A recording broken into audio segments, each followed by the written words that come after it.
My name is Jason Levine, and some of you may know me from the earlier days at Centrillium, and in fact, one of my first Adobe experiences about 13 years ago, curiously, with Audition, when ultimately Audition, Photoshop, and After Effects were really the only applications that the BBC were actually using as part of the Adobe then video collection.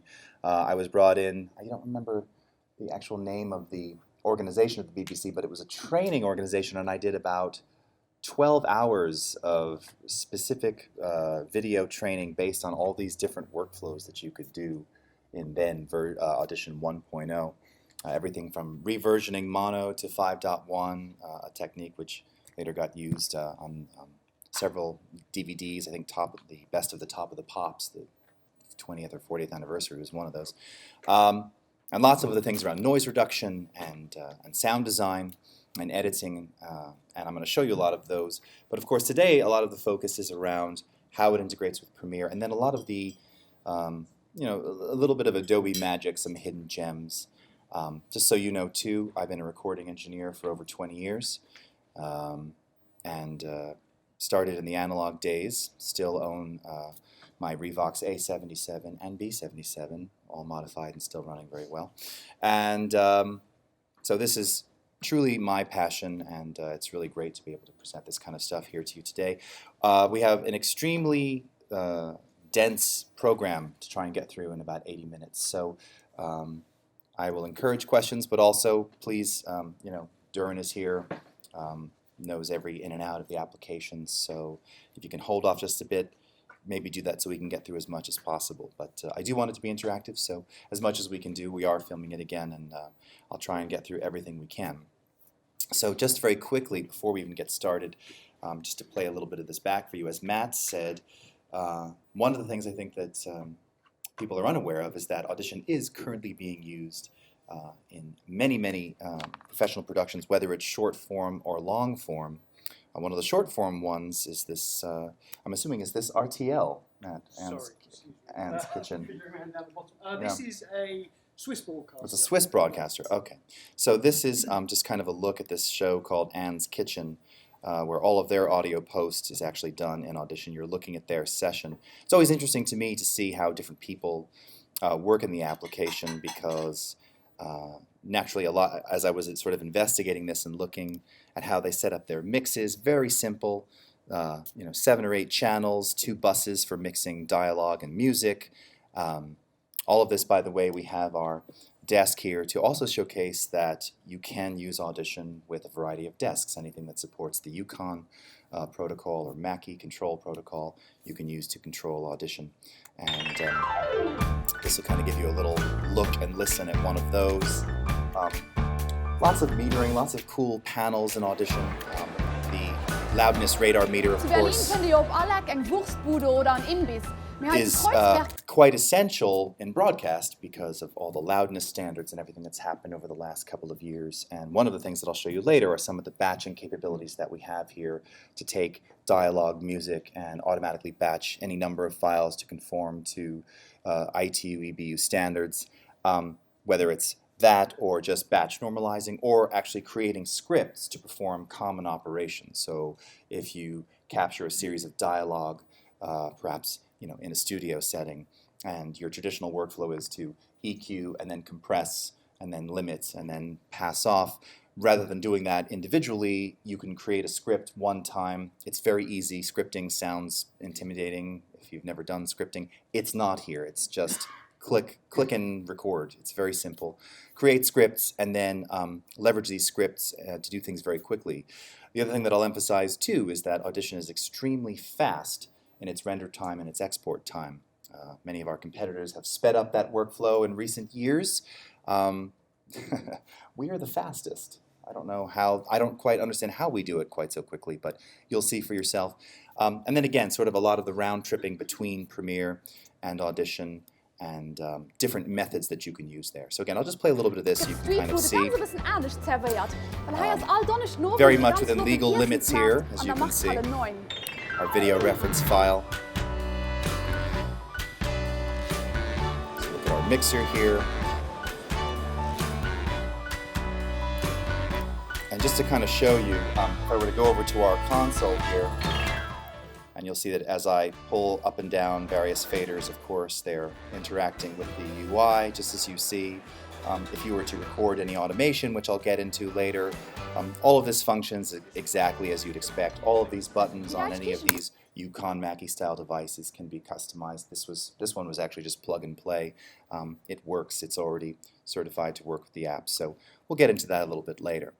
All right. So I thought we would start with actually a very simple but typical common Premiere to Audition workflow. And while Premiere has many or I should say lots of capabilities on the audio side, there's some things that you just wouldn't do there or could be done better in Audition. And in the case of this file here, this simple example, this was something that I absolutely needed Audition for. So this is an interview that I shot a couple of years ago. This gentleman is Derek Hall. He's the CEO and president of the Diamondbacks baseball organization in Phoenix, Arizona, where I live. And very simple setup. It was a 4-camera setup. One secondary audio captured via a Focusrite device going directly into Audition. Personally, I never use any kind of handheld or portable ones. I like to see the waveform as it's coming in so I know exactly what I'm getting. And I like to mentor students at local universities who are studying broadcasts. So I had a student actually run the audio, and perhaps my mistake, all I told him was just make sure that it doesn't go above 0, right? Make sure it doesn't go into the red. Well, he did that. Unfortunately, he wasn't listening to the fact that it was overmodulating the preamp. So we had some kind of crunchy distortion in there, which was obviously undesirable. And I had one chance to get this interview. So this is not doctored, this is the actual file, and this is the workflow that I implemented. So when you're in Premiere, you have 2 ways that you can send files to Audition. You have, of course, the right-click Edit Clip in Audition. And this is very good for very quick, fast tweaks. You just want to send something to Audition, tweak it, and the changes that you make there, once they're saved, will automatically update inside the Premiere Pro timeline. So you can do that, or you can send the entire sequence to Audition. And if you have multiple clips, and I'll show you in a moment on a larger session that I did, a children's music video, no matter where those clips are in the Premiere timeline, at various timecode locations, all the timecode locations are retained, markers are retained. Make your changes, and then when you export back, you have options to export as mono, stereo, or multi-channel if you're working in that environment.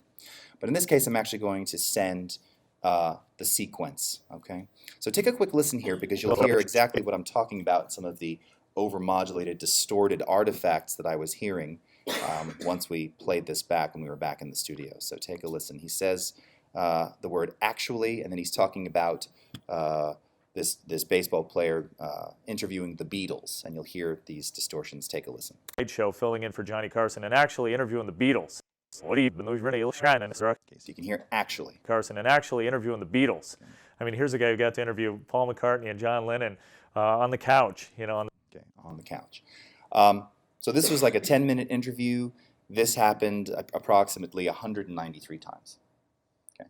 So, and true to form, this was a one-shot deal. So I tried to initially tweak the camera audio. It wasn't very good, and I had to save it here. So from the Premiere Pro timeline, I can choose to edit an Audition sequence. And when you choose that, it'll pull up this dialog. So I'll call this Day 1. And you've got a few options here. So the first is to export a preview video for reference. You don't have to do this. I'll try and do this now. It should export fairly quickly.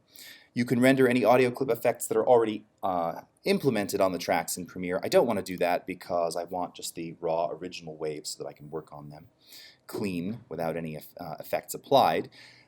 Send clip volume keyframe metadata. So what that is, if you've created any kind of envelopes, and I can actually just build one here very quickly, those will carry over into Audition non-destructively. And of course you can modify those inside the timeline afterwards as well, and I'll show you that once we send those over. And then the last is to actually open up the project in Audition as expected. So let's go ahead and do this, say Day 1, and send it over. Now this is a fairly short sequence. So, oh, and I forgot to turn the video preview on. That's fine.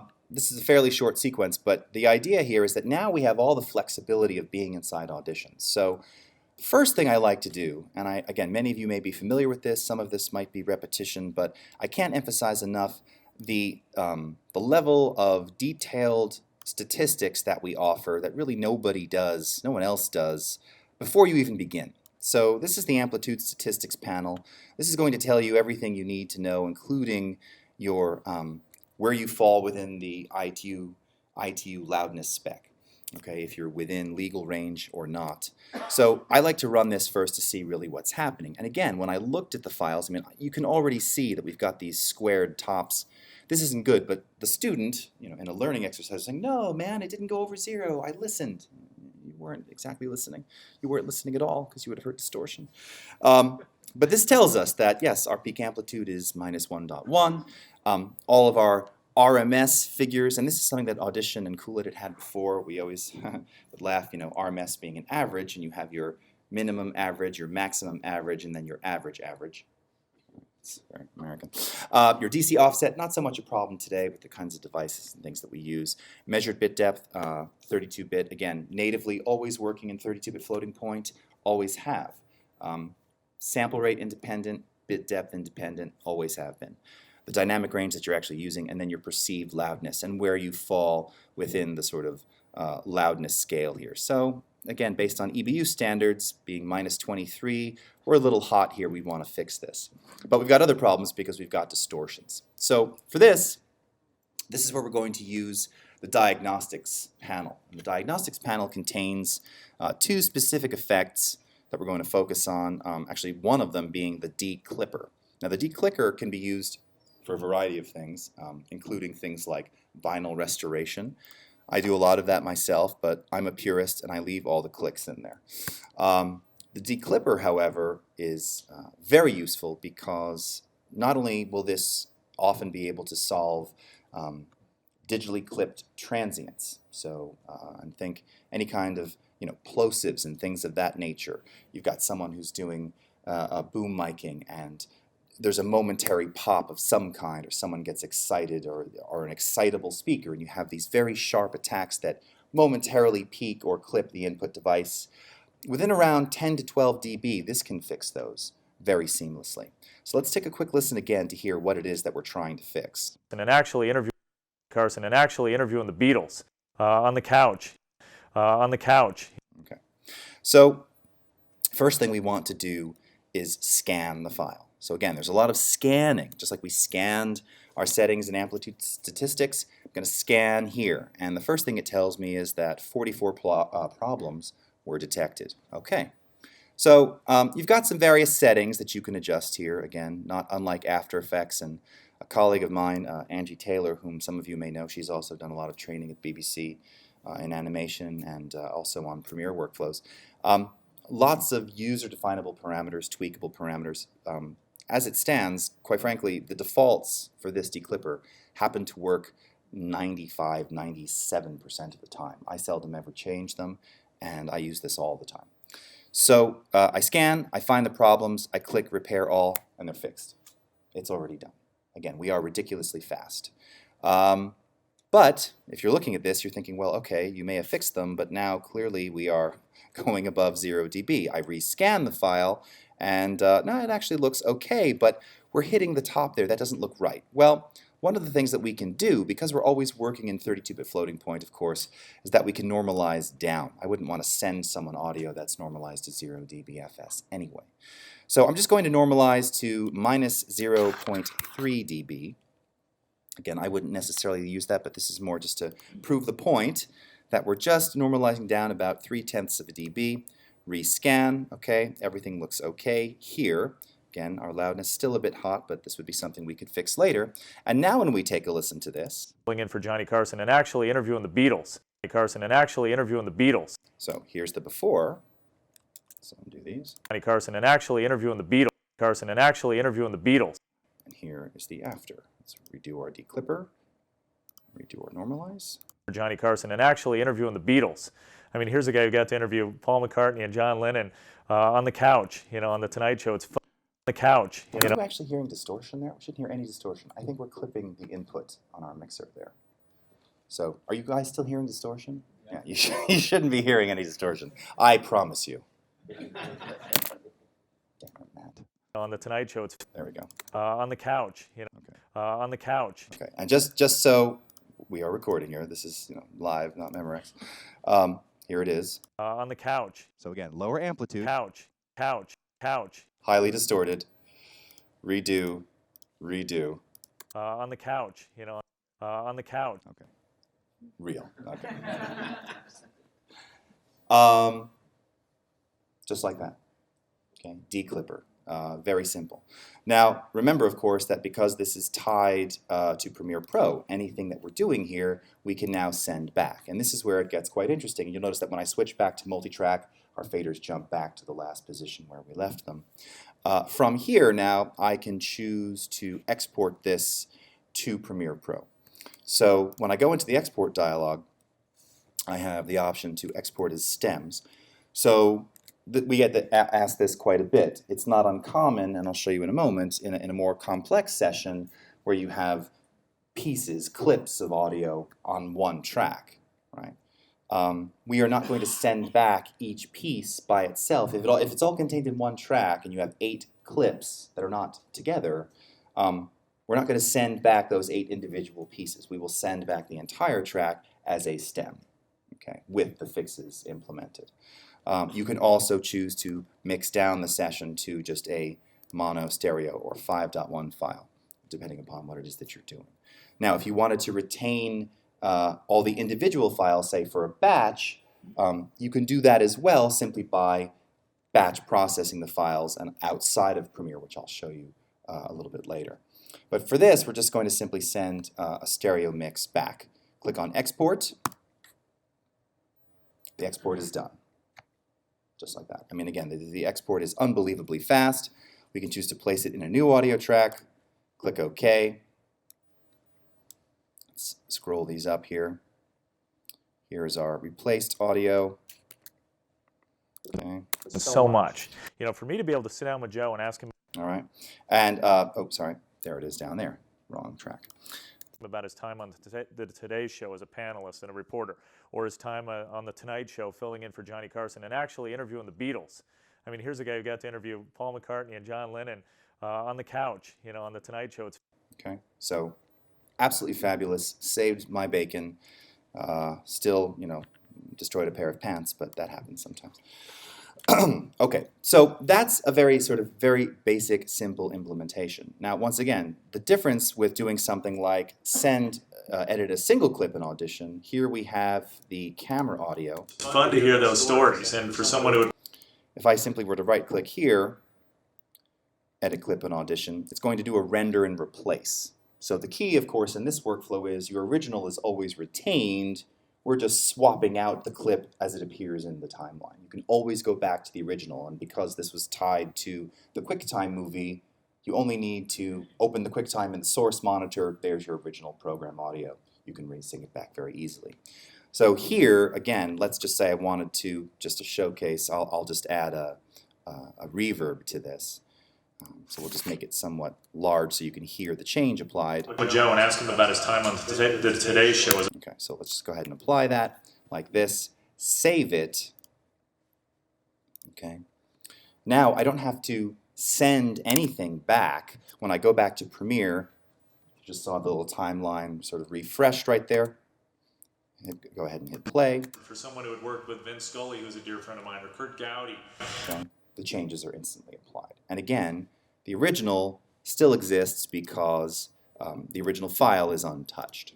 All right. So editing clips in Audition, editing the entire sequence from Premiere, also with reference video if you so desire. And I show some of that downstairs as well. You can take a look there later. So just to show a sort of more complex one, let me go ahead and close this project. We won't save this. And I will bounce into this here. Now, why this is interesting, I won't export the video because I've got a gazillion effects on this, so I'll just do an audio reference.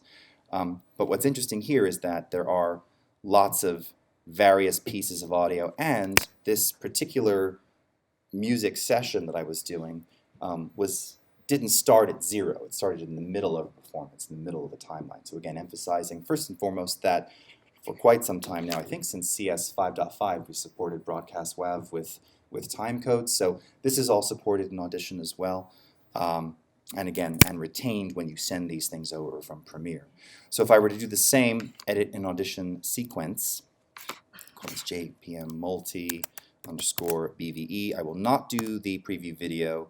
I will send key, clip volume keyframe metadata, open it in Audition, just it's fine, do the work area. Actually, let's do the entire sequence. All right, click OK. It's going to prepare the audio for Audition. Now we've got, this is like 10 minutes, so I'll see. Maybe I should have just done the work area. We'll see how long this is. Again, this is going to retain all of our time code, which makes it a lot easier to move these things back and forth. You don't have to worry about losing sync, and it's just a very reliable sort of way to work. I don't know why that's freezing at the moment. Try that one more time. We are recording multiple things here simultaneously. Let's try this again. Okay. Go for it. All right. It's not working at the moment. You're just going to have to believe me again. But you know I'm honest. Okay. Well, I'm not going to worry about that for now. We'll come back to it. I don't know what's happening here. So, in any case, moving on as far as some other specific essential kind of workflows in Audition that you can leverage with program material coming from Premiere Pro. Ducking. Now, in the session that you saw a moment ago, let me pull up the Anne's Kitchen again. Again, what I find interesting looking at other people's sessions is that all of the ducking of the voice and the music was done manually with envelopes. Okay, so you can see here, they're ducking the music with envelopes, they're fading in and out the dialogue. Nothing really done with the faders, nothing done with automation.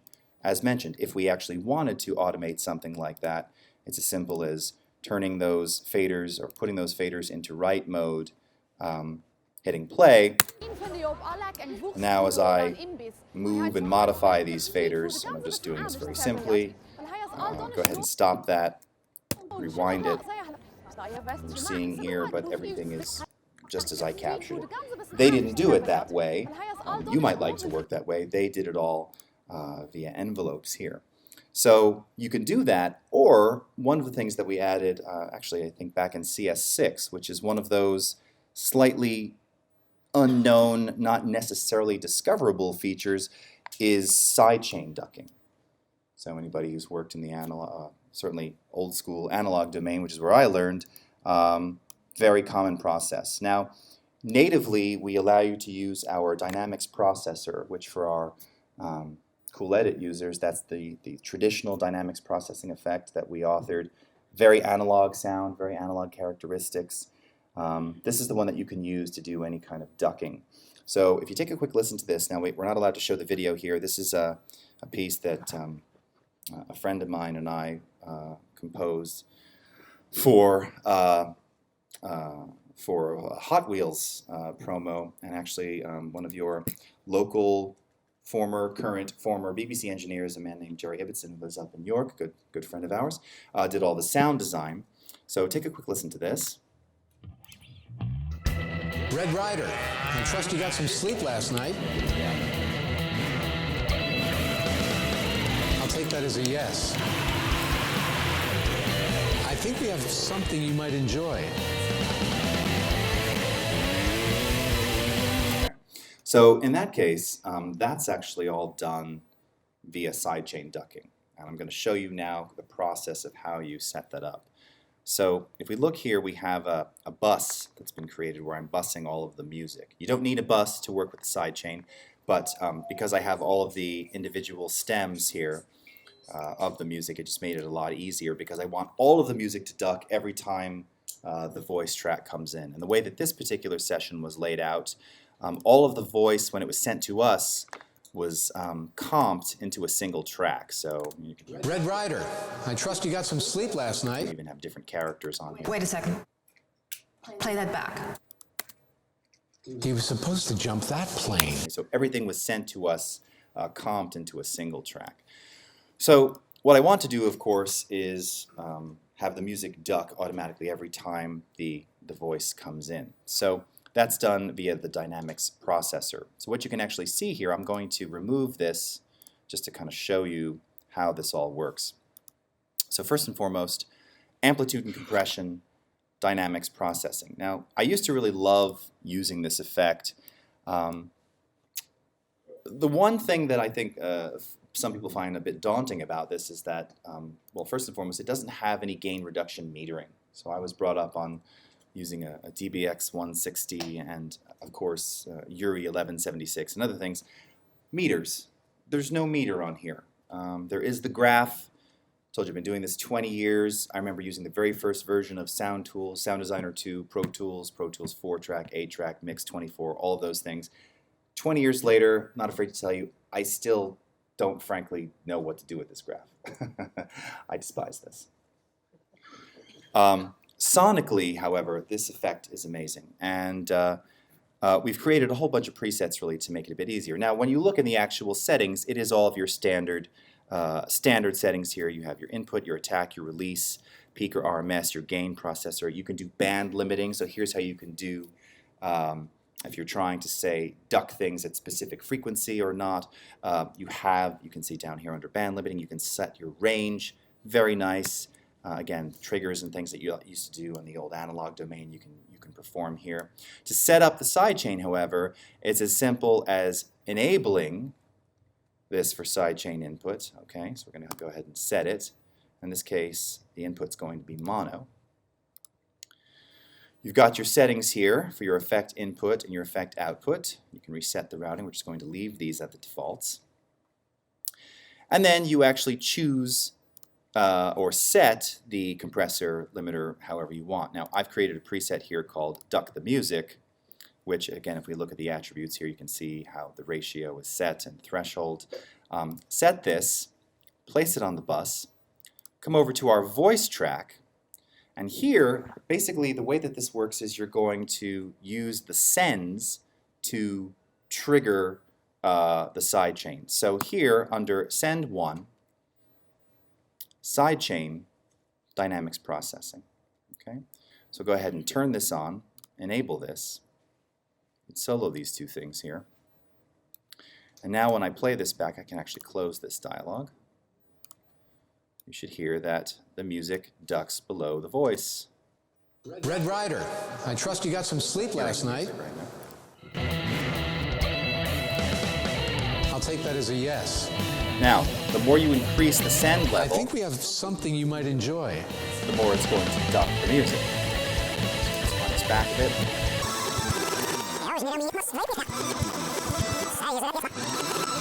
Okay, so I'll start it around 8 dB. I'll take that as a yes. And that's it. Of course, extreme, I'm just showing you that here's where I you think we control have something you might enjoy. that level to trigger the compressor. How quickly it triggers, how fast it releases, that's your attack release time. Nothing different there. It's just that now we offer side chaining. Now, again, sonically, I love this effect. Visually, I do not. So one of the nice things is that we actually offer this not only natively. Now, that's the only native compressor that will use side chaining. I'm a big Waves fan, so if you like something like their SSL compressor, you'll notice that you also have the ability to set the side chain with these or any of your third-party. Now, not all third-party effects will work with side chaining. Is that correct? Yeah. So it just so happens I use Waves. I've yet to find one that hasn't worked.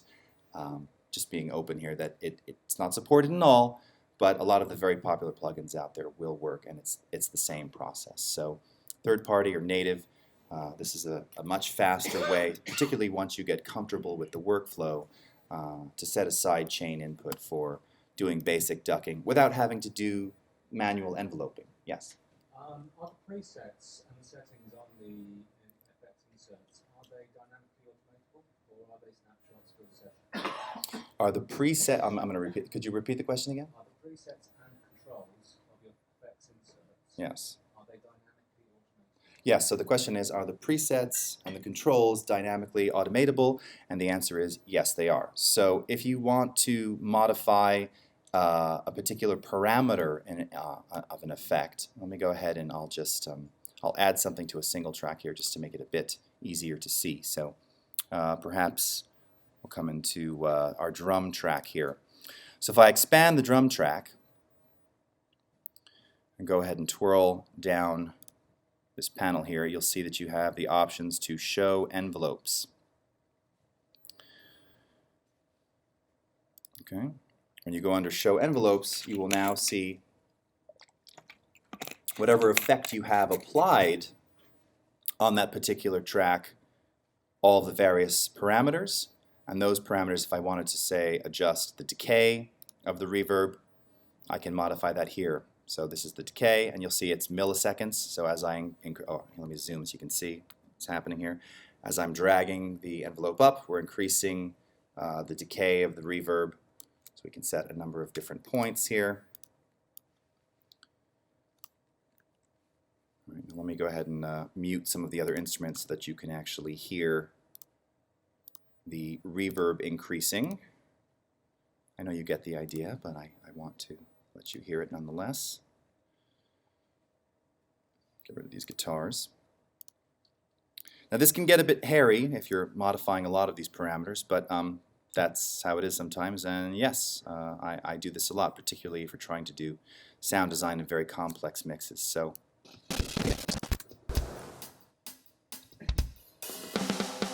I'll take that as a yes. I think we have something you might enjoy. just getting a little bit bigger, stays, and then begins to drop down. So yes, all the parameters, editable, automatable. Same, similarly, if I wanted to affect the, if we went up to our stereo bus here, twirled this down, show envelopes, you've got your SSL comp and all of those parameters, and you've got the hard limiter, which I had on there as well. And regardless if the SSL comp is used in the side chain, you can modify those parameters here as well and automate them over time. Great question, thank you. So this is one of those things too, not highly discoverable. It can get a little confusing. So it's nice to sort of jump inside. And by the way, once you select that particular effect, it's kind of nice. It's easy here to see exactly what you're working with in this drop-down menu. Okay. All right, so that's side chaining and working with content sent to us from Premiere Pro. So let me jump over to a bit on loudness and batch processing, since already it's 10 minutes after 1. So this is something which, again, is a great strength of Audition, allows you to work very efficiently. It's very fast, and it's a great way if you're sending content over, if you're just trying to batch a whole series of things. And again, I'll show you how to create a script here as well. So this particular session, it's not synchronized. I just placed a bunch of different audio files in here, all of which need various tweaks to conform to current broadcast loudness standards. So I can simply select one of these, and this is a clip from this film, which I'm going to pull up for you, which is a project from a director named Jacob Rosenberg called Waiting for Lightning.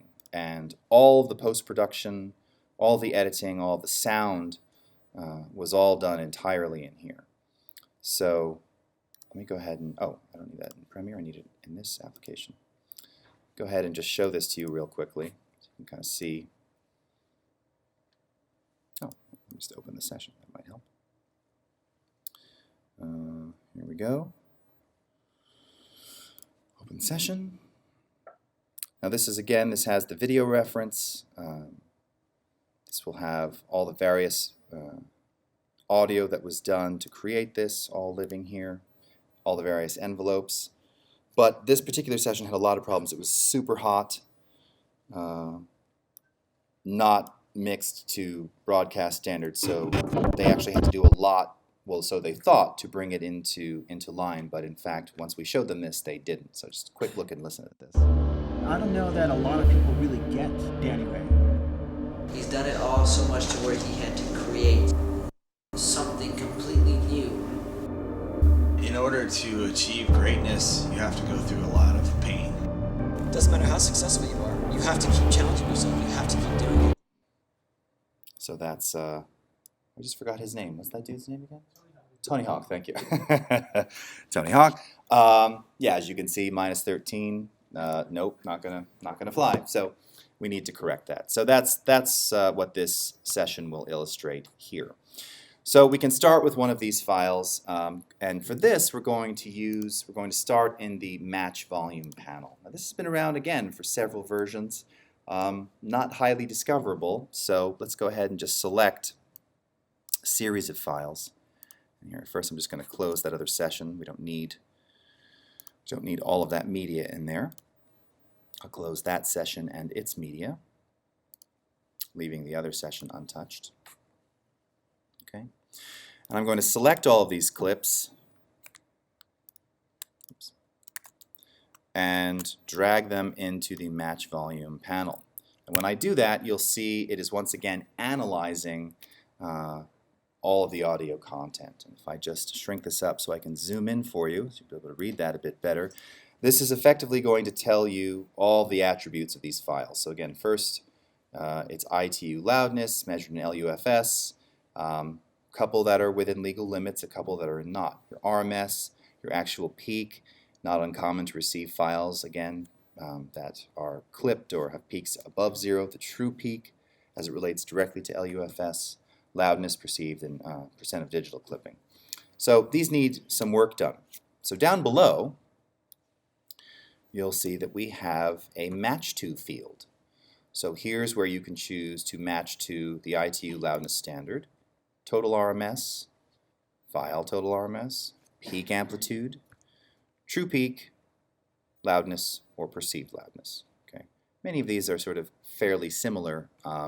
These are more specific to more traditional RMS values, but don't necessarily apply to broadcast loudness standards. So this is probably the one that you're going to use most of the time. And it is 1770-3 now, just to be clear. We are conforming to that. The metering is leveraging 1770-3. The difference between -2 and -3 for this Right, was no right. change. There was no change, So exactly. officially we're -2, but Right. Was it that LUFS and LUT it at was the a metering change. right? To -3, so it That's had right. no bearing on what we changed. Right. Changed. Okay. So here you can see that you can use limiting. Now because we're going down to -23, it's unlikely that we won't use any limiting.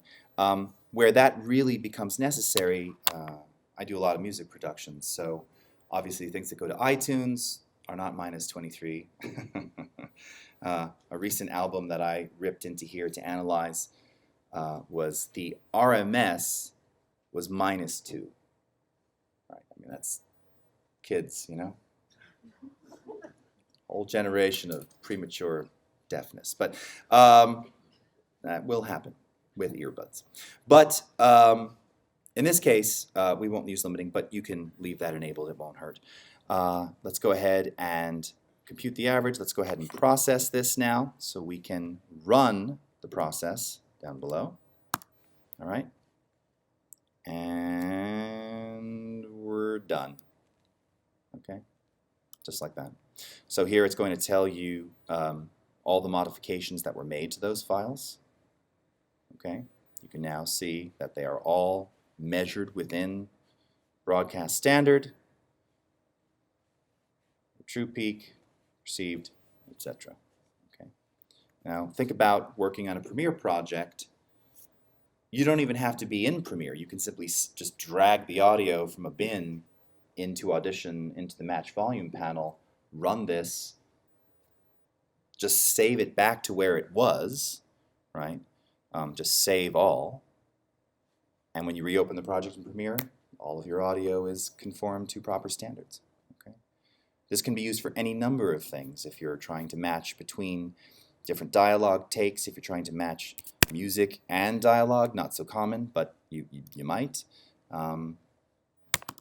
It's very, very useful and slightly undiscovered. So this one, absolute necessity in broadcast. Now the other ones that I talked about before involve some scripting. So let's go ahead and open up that session again. And I think I have a stinger in here. Yeah. So I do a lot of radio stingers for various streaming stations, and this is one that I did not so long ago. So take a quick listen to this. Nerds, geeks, code, cool, Codebase Radio. Okay, despite having some clipped samples right there, kind of embarrassed by that. My setup in my studio never changes, right? So when I go in to do voiceover work, same microphone, same input chain, same everything. Voice not always the same, depending upon weather, time of day. I do all of my voiceovers either very late at night or very early in the morning. And I always basically run the same process because it's the same mic. I know what EQ I want for myself. I know, because I've spoken on mic for years, I know what kind of compression I need, and I have a preset just for me when I do these kinds of voiceovers.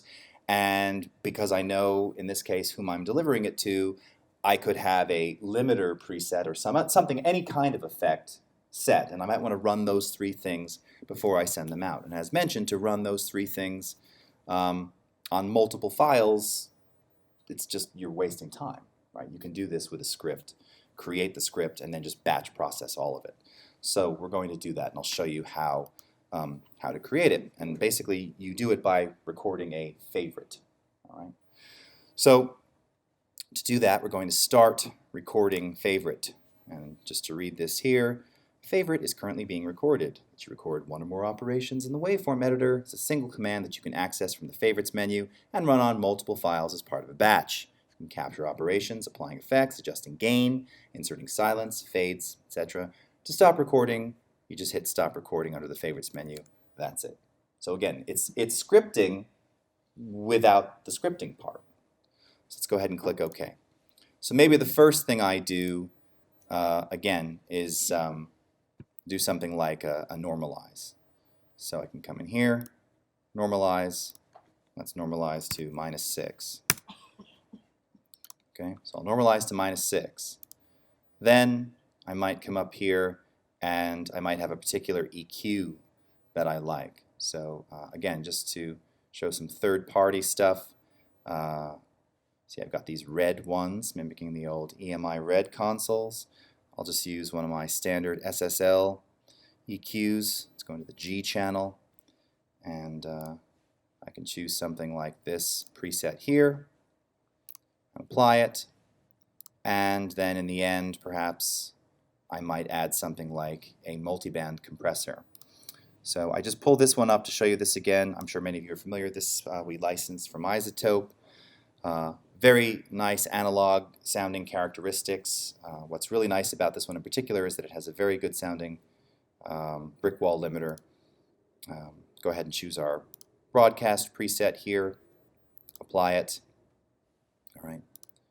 Go up to our favorites menu and choose stop recording favorite, my voiceover, give it a name, and click OK. And we've just recorded a script. All right. So I'm now going to undo all of that, go into our batch processes panel. And by the way, I've got a lot of these things docked already. You may not have seen many of these before. They're all located under the window menu. So you can dock them, of course, whoever you want. So batch process. Let's drag in all of our files here. And under favorite, my voiceover. And incidentally, you'll see that we have a whole bunch that we've already created for you. Removing 60 cycle hum, or here 50 cycle hum. Hard limiting, normalizing. Again, these are a bit aggressive, but it's just more an idea of the things you can do. I'll choose my voiceover. You then have some export settings. So obviously, we want to batch these. Where do we want them to go? What format do we want them to be in? Do we want to close them out of the app? I don't need to be here when it's doing it. So you have all the various export options. So let's just go ahead and create a folder on the desktop. Right. Make a new folder. I'll call this voiceover batch. Create. Choose that as our output destination. We're not overwriting any existing files, although you can. Even though I come from the old school, I had a teacher. I graduated from Berklee College of Music in Boston, and I had a production engineering teacher who used to say, you got to pre-produce to reproduce. It had nothing to do with birthing children, of course. It's just, those days it was all about pre-production, right? Multi-tracking was about pre-production, 4, 8, 16 tracks. You had to think about where things were going to go, whether you were bouncing or superimposing. Today, we never think about that. Someone recently asked me about, does Audition support punching in? Yes. Does anybody punch in digitally anymore? One, very good. I do. I still have a D88, so I punch in on that. In a nonlinear environment, though, you can. It's just as safe to record the piece on another track and comp it. It's, as you saw, the export is very fast. So you can do all of those things. You don't have to. We can choose the format. I probably wouldn't use MP3. This just gives you an idea of some of the various formats. This is kind of another unknown. Now, I don't know if MPEG-2 is used in the UK anymore. Still, MPEG-2 audio. Broadcast, fantastic. So we didn't have this as a native plugin, you may recall, and on the there was the Audition plugin for MPEG-2, right? This one, I think it was actually developed in the UK years ago. We must have had, I don't know how many countless engineers ask if we could have this natively. We added this several versions ago. Still used, still great, it's in there. FLAC, which is kind of making a comeback all of a sudden. I'm sure many of you have heard about this new player that Neil Young has gotten behind. Do you know the name? Is it the Pono? Something like that. So, for the audiophile geeks out there, and I'm among them, who want to fight the power and not listen to 256 kilobit iTunes Plus AAC. They're now delivering content in FLAC. For us, though, we'll just keep it in broadcast wave. Here's where you can also do your sample and file conversions. Now, just real quickly on this. This convert sample type is the same dialog that you would have here. Incidentally, interpret sample rate just changes the playback rate when you're in the application. Doesn't actually affect destructively. It doesn't destructively affect the file. Convert sample type is where you're going to take your 9624 and create your 4416 files. Or in this case, again, we display up to 192, or same as source. So we can set our quality to 100. We can keep the channels the same. We can adjust the bit depth. In this case, we'll just make everything 16. And since most of these files are 32-bit, we want to enable dithering. Now, we used to have some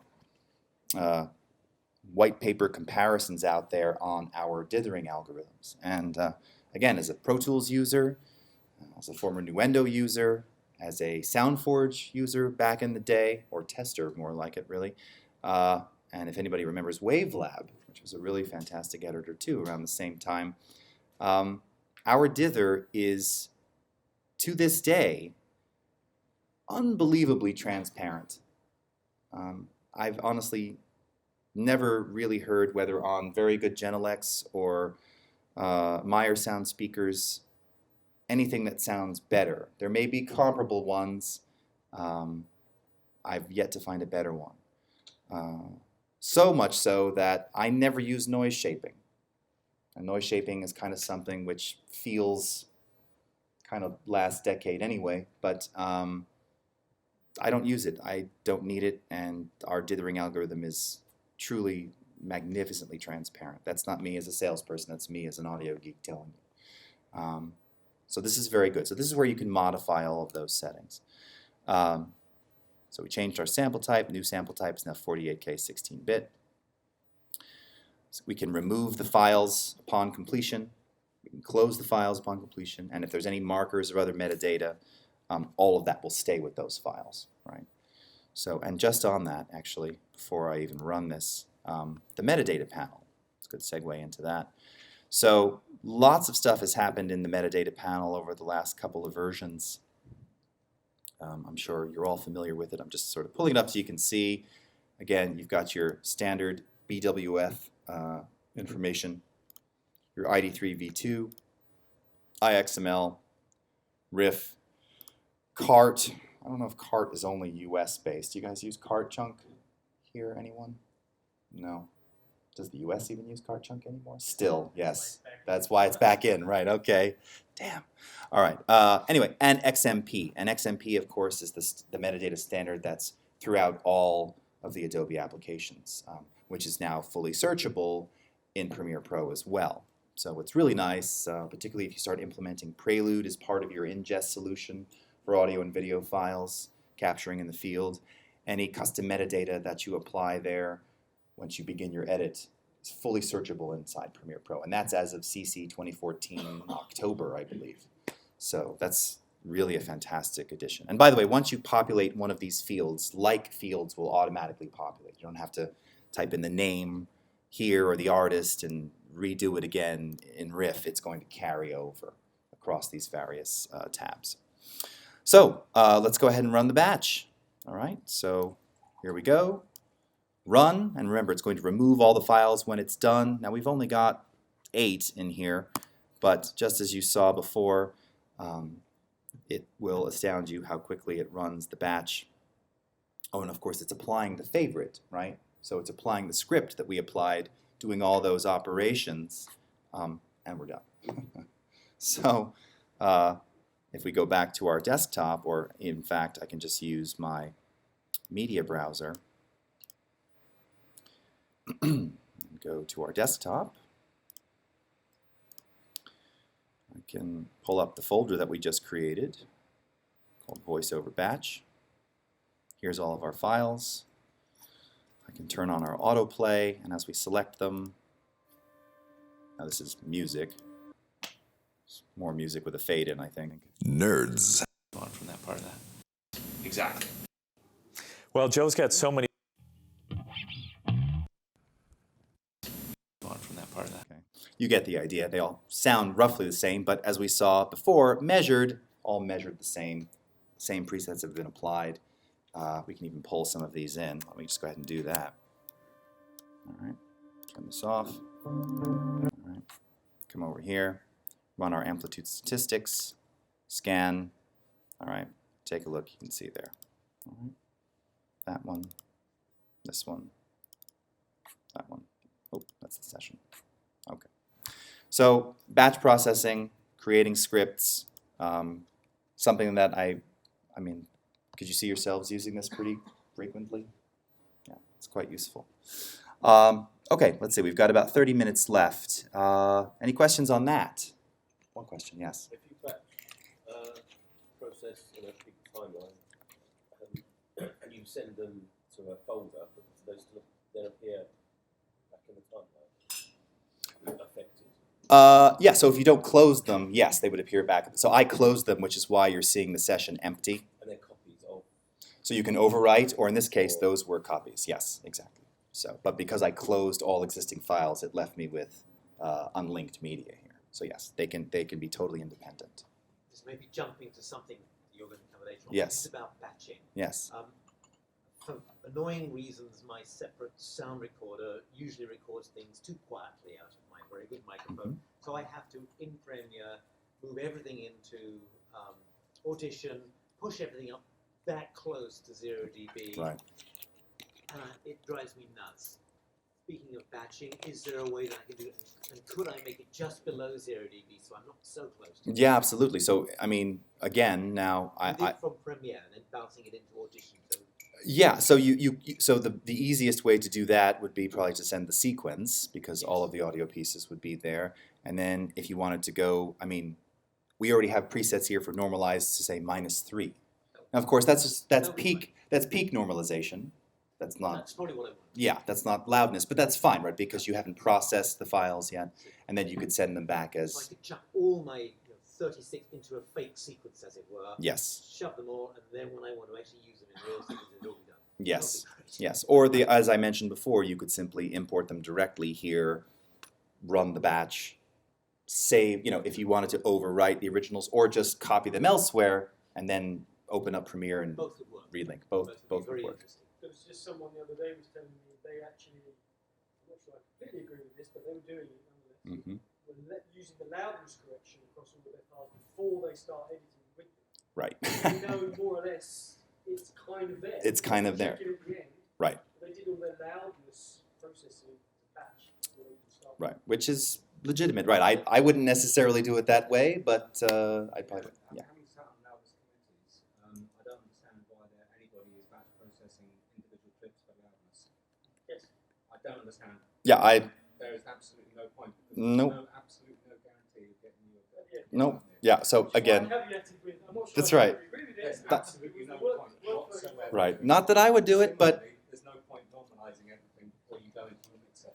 yeah, well, now in the case of you have, all of your program audio is at minus 25, I probably would personally. I would probably normalize to at least minus 12. Before I do anything. Right, before you do or anything. else. Right. So that would have to be do it to all of perhaps a them. more legit example of using normalization in the batch. But yes, as far as actual ITU loudness, no, I don't know why you would do that ahead of time. Fully agree there. Okay, so in our last half hour, what I want to do is show you a couple random, very useful, esoteric things that we do in here that might sort of inspire new workflows and kind of showcase different ways that you can work with audio outside of Premiere or as it relates to reversioning and leveraging sort of older material that you're trying to bring into a more stereo environment or a multi-channel environment. Oh, and incidentally, while I'm talking about multi-channel, let me just pull this up real quickly. As of the previous release, I'm trying to remember exactly which Audition it was. I want to say it was, I don't remember if it was this CC or the last one. We now have Dolby Digital support built in. Of course, we have it in Premiere Pro, but that's via the Surecode, the Minnetonka Surecode encoder, where you have a trial, and then, of course, you have to buy the license if you use it more than 3 times. This will, of course, allow you to do any number of exports. This is our multi-channel panner. Again, all of this, you can see I've got some. Oops, let me mute that, sorry. That's the wrong one. Let me mute that. Just mute everything. Hold on, sorry. Mute the master. You can see that I've got some automated we don't have 5.1 in here anyway, but you can see I've got automated multi-channel movement. Yes, sir. Quick question. Yeah. To 5.1. Yeah. Is there any plans to bring in LEQ M-weighted metering? Did you hear that, Duran? It's one in the notebook. Okay, cool. Okay. I've seen it for trailers. and Yeah, stuff like yeah. that, I thought you could ask if there's any plan to make it 7.1. So. Duran? No. Yeah, right. Yeah. Yes. Yes. Now, having said that, you can create files of any number of channels and edit those files. So I'm going to show you that too. So just very, very briefly before we get into that, as far as creating currently 5.1 via Dolby Digital, you'll see it shows up here in the menu, AC3, EC3. EC3, of course, referencing Dolby Digital Plus. You can see here 2 flavors of it that you have available to you, your channel configurations, and these are all the standard parameters that you have and that you would also see in the Minnetonka Surecode encoder. Dolby Digital Plus, I think Minnetonka, the original Surecode, Dolby Digital only went up to 448 kilobits or 640, so this goes up to 1024. And then, of course, you can add your downmix metadata and all the pre-processing info here. As far as creating multi-channel files, so let's go ahead and create a new audio file. Under Channels, if we go into Custom, this is where you can create n number of channeled files. And again, these can all be edited. Those labels that you see can be modified as well. This is just based on some of the more standard channel labels that you can add, fully editable, modifiable, but the idea is you can actually create a 14-channel file. Let's go ahead and make that. It's called test, and now you can see we've got 14 channels represented here. All of your channel labels are represented along the sides, and this is sort of one of those hidden gems of Audition, which is the ability to actually edit and master multi-channel information directly. So whereas we've seen, I've seen I've seen users apply, like a global limiter. So talking about global limiter to a multi-channel file. You would not want to limit your front and rear channels the same, nor would you want to apply the same limiter across all channels to your LFE that you would the center channel. Right? So you have independent control of the channels in Audition as you apply effects and processes. So just to kind of showcase that to you very briefly. They do remain phase coherent, yes. Let's go ahead and open that. So this is a 5.1 file that I worked on. So again, if in playing this back after the mix down. And again, this is you're sort of in the mastering stage here. As I'm listening, I realize that the center channel could be a little bit louder, a little bit hotter. I can disable the other channels. Now, again, we're only monitoring left, right, so you're not going to hear this at the moment. You'll see it on the meter. But now I'm only affecting this channel. So even my heads-up display for adjusting amplitude, I'm only adjusting the amplitude of the center. If I wanted to just apply a very light amount of compression to the LFE, right? So I'm not trying to add any kind of input boost or gain, just to tighten it up a little. Everything else, front, rears, they're fine. I can, I don't even think I have to select it if I'm just, a single channel is enabled here. I could apply any particular effect just to the LFE. Now this is our tube modeled compressor. Again, what's nice about this one is that, and of course, right, this is not the multi-channel version. That one has gain reduction metering. Additionally, we also have the surround reverb, which just for creating a little more space and ambience.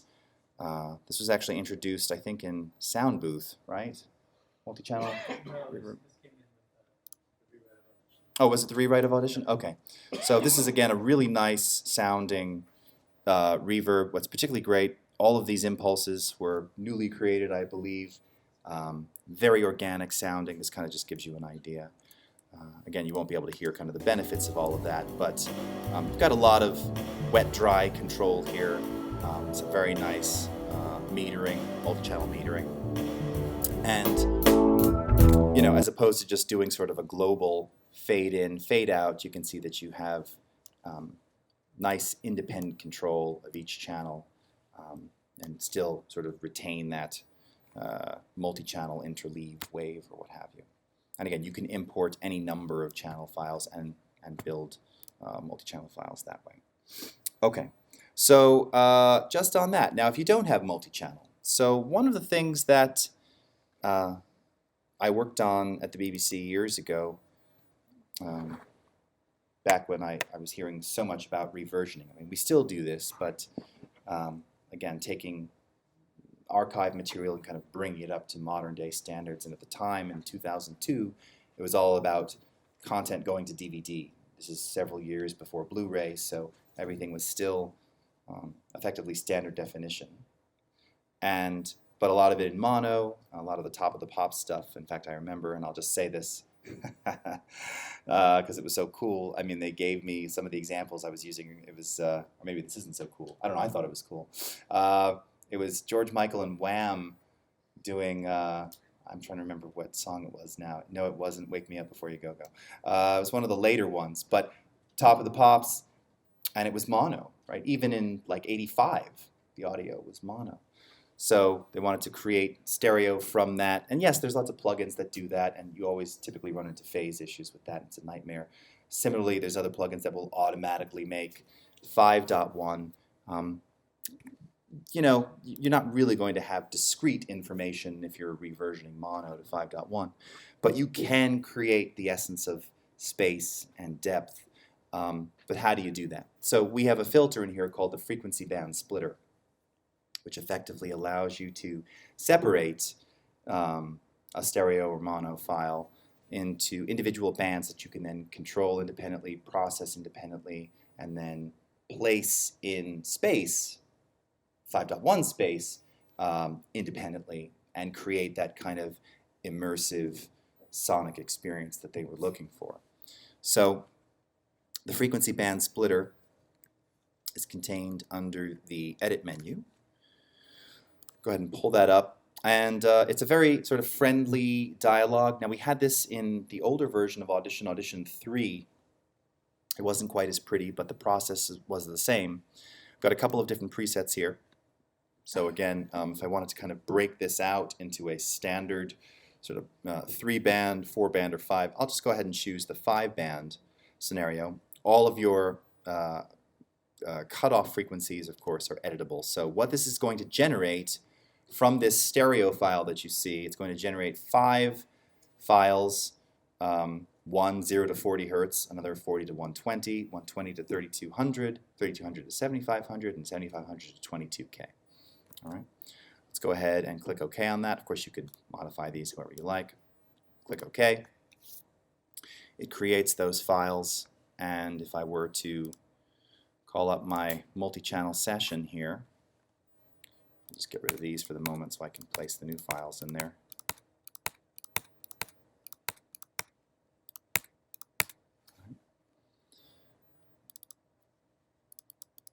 If I go ahead and go into my file menu, now you can see all of the files that it generated. So for instance, here is our 0 to 40 hertz. Now again, in terms of reversioning for multi-channel or surround, I could take this info and just send it directly to the LFE from within the surround panel, LFE only, right? And this is, I'll just play this back while we're still in stereo here. Should hear a little bit of something. I don't know how loud it is. Oh, and our faders are moving. That looks good. Okay. So our 0 to 40. I think be hearing 40. I don't know why we're not hearing that. Here's our 40 to 120.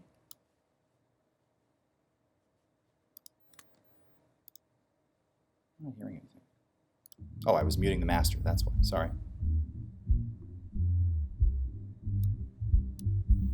Okay. Let me put our 0 to 40 back in there. Yeah, there's our 0 to 40. Okay. And that's the kind of thing, again, I'd probably use a little compression on that to tighten that up. Okay. Here's our 120 to 3K.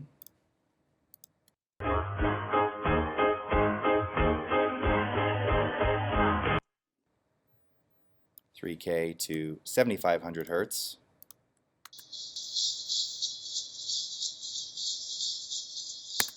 Okay, and then our 7K to 22K.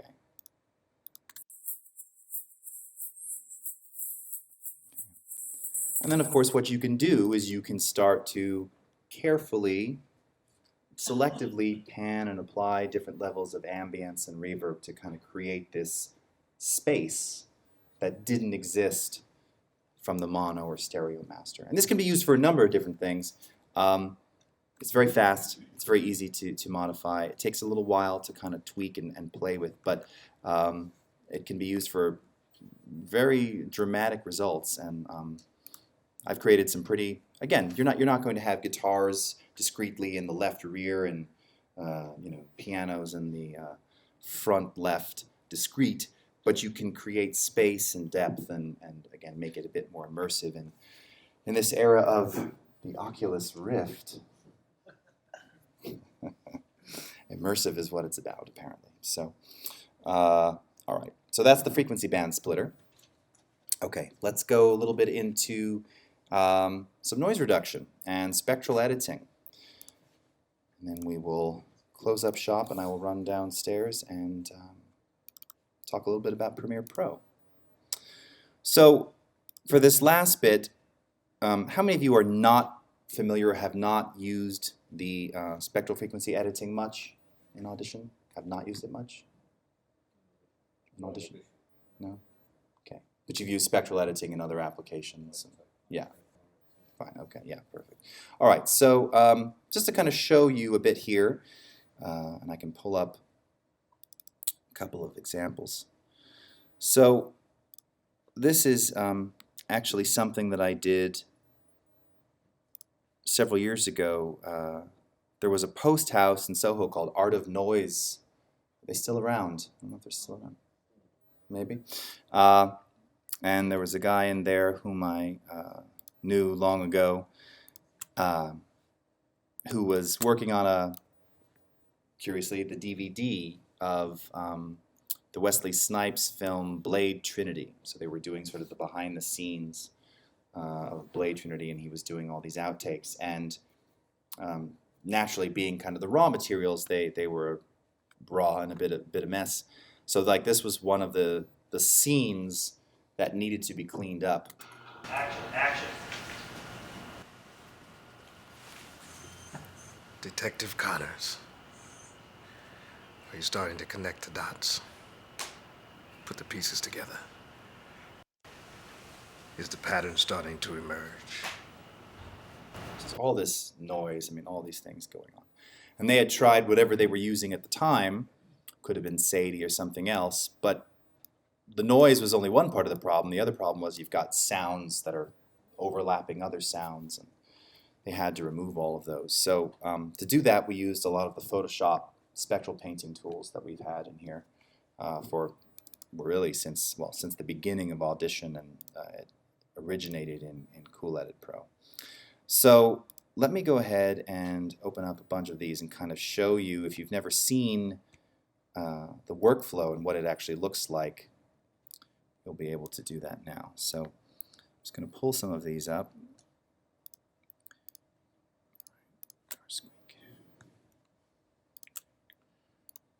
Some of these files I've just had for 1,000 years, but they really illustrate the point. And then I'll show you and play for you the final Wesley one that I did with them.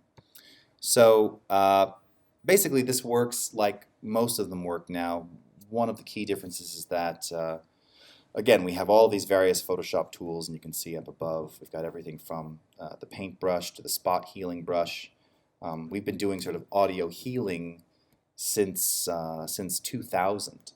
And in fact, in an earlier version of Audition, when it was only on the PC, if you remember Audition 3, we actually let you export your spectral frequency display to Photoshop.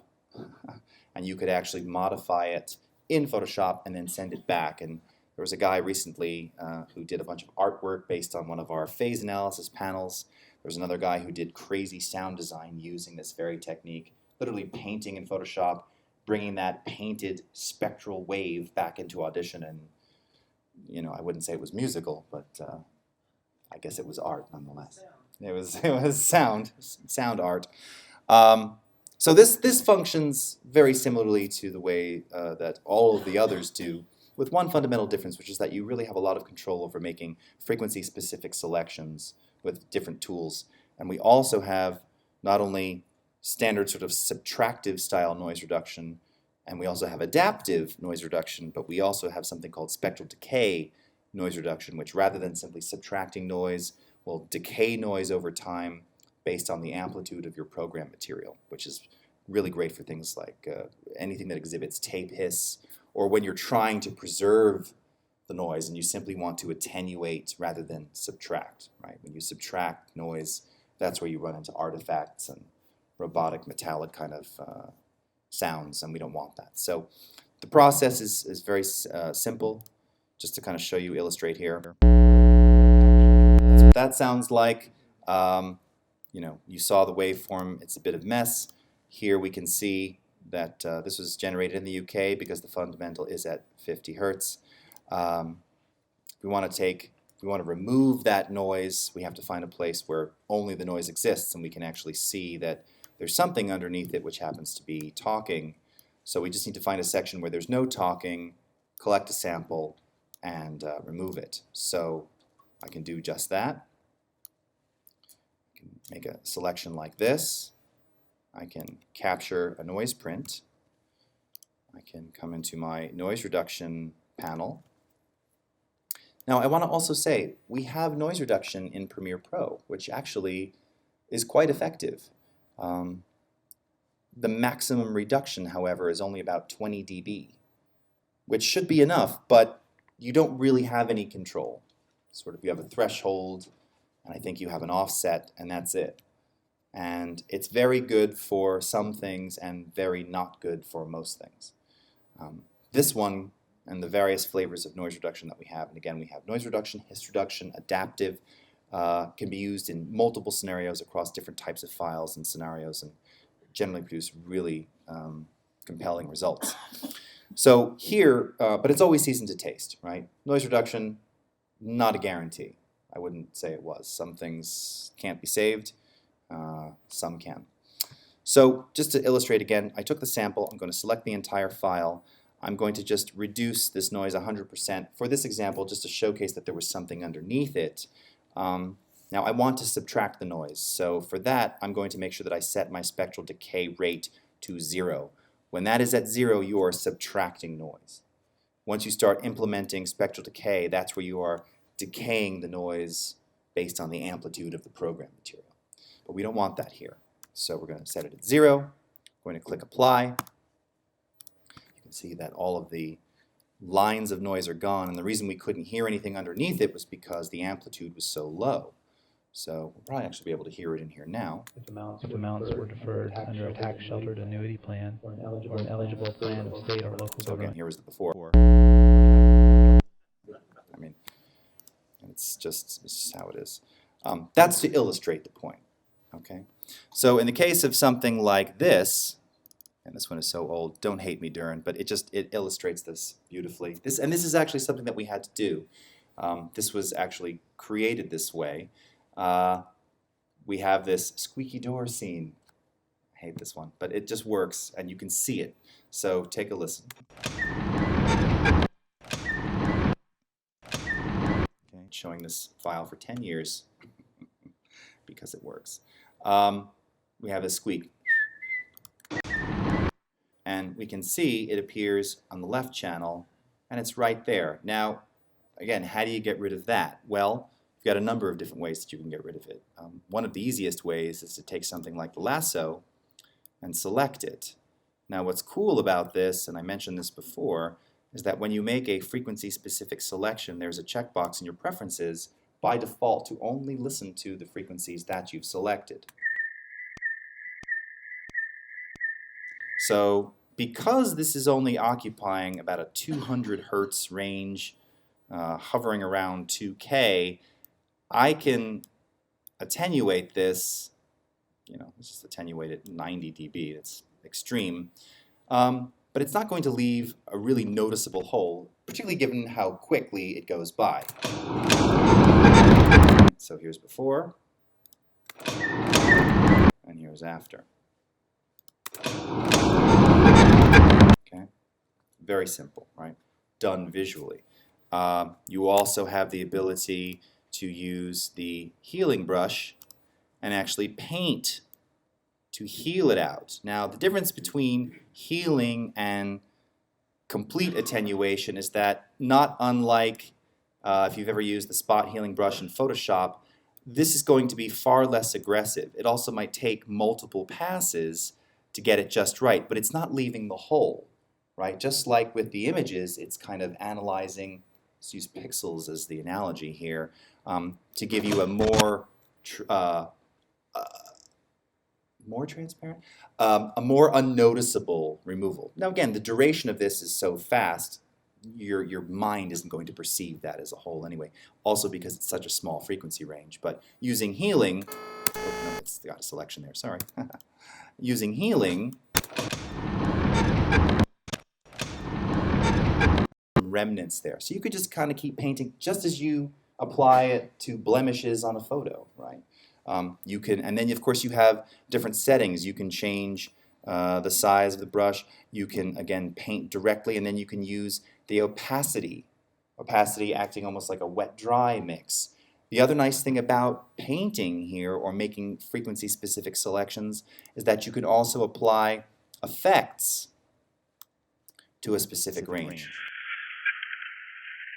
All right. So for sound design, let's say I wanted to add something like some crazy analog delay, only 1 to 4K, only on those specific frequencies in that little section.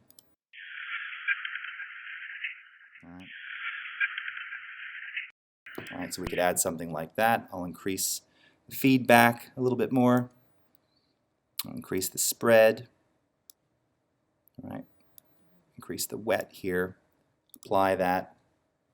And now we've applied this ridiculous delay. Oops, again, sorry about that. You can see the subsequent repeats that it generated. So for sound design, you can apply effects to specific selections very easily. Here's another one where we had a band, and this was from, we used to work with a lot of wedding videographers. Back before Premiere was really hot in broadcast, it was super hot in the wedding and event videographer domains. And, you know, you've always got that wedding band that tries to do, you know, a Stevie Wonder cover, and keep doing that.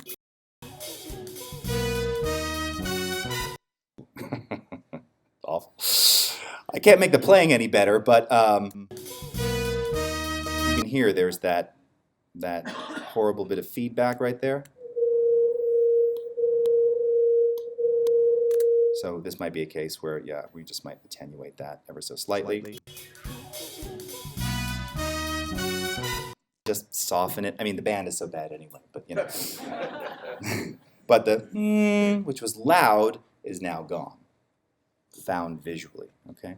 So lastly, because we are actually out of time, just to show you this Wesley Snipes one. So here's what the Wesley Snipes one looked like. So the first thing, of course, was doing the denoising. Now, I didn't get to show you all of this today. One of the processes, though, that I implement a lot, again, leveraging different selected bands, is for things like removing wind. Right? Wind is the hardest thing to remove. So in the case of something like this, this is from a Dutch broadcaster. De overstroming gaf de doorslag. De Zuiderzee moest droog. You've got all kinds of different elements of noise here, and you wouldn't want to denoise all frequencies across the entire program because, well, first and foremost, again, Y is frequency, X is time, color is amplitude. Yellow, very loud. Orange, less loud. Black, silence. So I wouldn't want to denoise anything here because there's nothing up there, right? So this is, again, what most things do. They'll leave you with artifacts. You can make selections and be very careful about it. So I might start with something like just a rumble selection, but of course I want to be careful because the speaker, as you can see, the journalist, has a lot of low-end fundamental in his voice. So I don't want to destroy that. So again, you all know, but just for posterity's sake on the recording, you wouldn't use an EQ here to roll off the rumble, because then you're going to roll off the low end of his voice too. So we can make a selection of the rumble. We can capture it. We can go into noise reduction, select the entire file. If I go around 87%, apply it, and it gets rid of the rumble, but retains all the low-end characteristics of his speaking voice. De overstroming gaf de doorslag. De overstroming gaf de doorslag.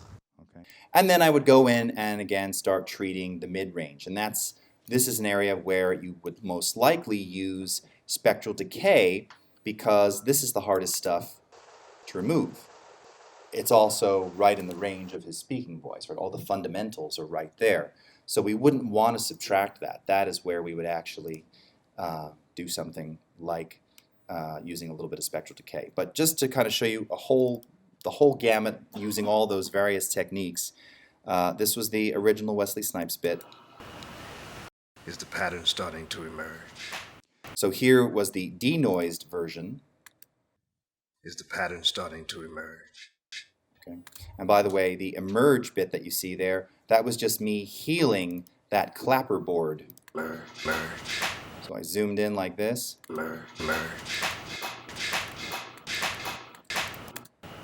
Come in here, zoom in a little bit without even denoising. Favorites, we have something up here called auto heal.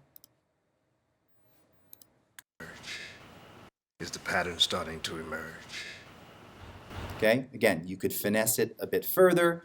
We did that, we denoised it, and then often after you denoise, you have to replace the room, right, because it sounded a little too dry. Is the pattern starting to emerge? And then, of course, they wanted to hear it with some temp music, so I added some temp music underneath that. Is the pattern starting to emerge? And here was the final. Detective Connors. Are you starting to connect the dots? Put the pieces together. Is the pattern starting to emerge? Right, sourced from this. Is the pattern starting to emerge? So all done spectrally, all done with all the techniques that I showed you, and I hope you guys have learned a couple new things about Audition CC, and it will inspire you to start using it. Thanks for joining me today. Thank you.